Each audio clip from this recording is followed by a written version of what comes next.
Praise lord. దేవుని ఉన్నతమైన నామమునకు మహిమ కలుగునుగాక.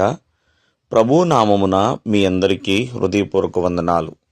ఈ ఉదయకాలము దేవుని వాక్యాన్ని విందాం. మార్కు సువార్త 5వ అధ్యాయము 26వ వచనము. తనకు కలిగినదంతయు వ్యయము చేసుకుని ఎంత మాత్రమును ప్రయోజనము లేక మరింత సంకటపడెను. ప్రియమైన వర్లరా, ఇక్కడ రక్తస్రావము కలిగిన స్త్రీ గురించి మనం తెలుసుకుందాం. ఆమె 12 సంవత్సరాలుగా రక్తస్రావము అనే ఒక రోగముతో తను బాధపడుతూ ఉంది. తనలో ఉన్న రోగమును పోగొట్టుకోవటానికి ఎంతోమంది వైద్యుల దగ్గరికి తను వెళ్ళింది. ఎన్నో డబ్బులు తను ఖర్చు చేసింది. అయినా ఏ మాత్రము కూడా తనకి ప్రయోజనం లేదండి. ఎన్ని డబ్బులు ఖర్చు పెట్టినా, ఎంతమంది వైద్యుల దగ్గరికి వెళ్ళినా మరి తనలో ఉన్న బాధ మరింత పెరుగుతుందే తప్ప ఏమాత్రము కూడా తగ్గటం లేదు. కానీ యేసుక్రీస్తు వారి గురించి తను విన్నదండి.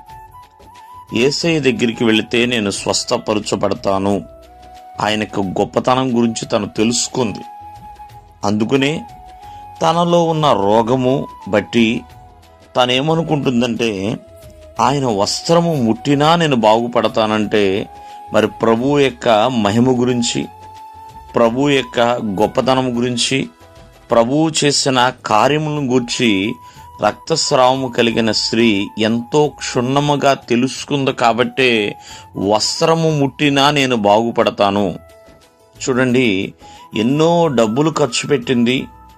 ఎంతో మంది దగ్గరికి 12 సంవత్సరాలుగా తాను అనేకమైన వైద్యులతో నానా తిప్పల పడిందని.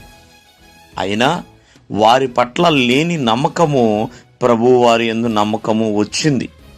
అందుకనే ప్రభువారు కూడా అంటాడు, కుమారి, నీ విశ్వాసమే నిన్ను స్వస్థపరిచింది. ఎందుకంటే దేవుని మీద తనకు కలిగి ఉన్న నమ్మకం, ఆ నమ్మకము తనకి స్వస్థత, సమాధానము తీసుకొచ్చింది. ప్రియమైన వర్లరా, ఈ రోజున రక్తస్రావం కలిగిన స్త్రీలో దేవుడు స్వస్థపరిచాడు, సమాధానపరిచాడు. రెండు కూడా దేవుడు అనుగ్రహించాడు. కారణము తనలో ఉన్న విశ్వాసమే. యేసుక్రీస్తు వారి గురించి ఎప్పుడైతే తను విన్నాదో విశ్వసించింది. ఆ వినుట తనని విశ్వాసములోనికి నడిపించి, ఆ విశ్వాసమే తనకి స్వస్థత, సమాధానము తీసుకొచ్చేలా చేసింది. 12 సంవత్సరాలు ఎంతోమంది రోగులు, ఎంతోమంది డాక్టర్ల దగ్గరికి వెళ్ళింది తన యొక్క రోగాన్ని పోగొట్టుకోవడానికి. అయినా తనకి ఏ మాత్రము కూడా ప్రయోజనం లేదు.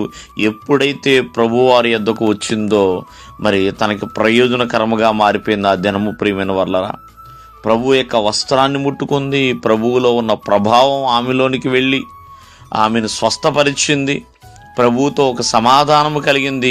సంతోషముతో తన ఇంటికి వెళ్ళి ఉన్నది. దేవుడు మిమ్మల్ని ఆశీర్వదించునుగాక. ఆమేన్.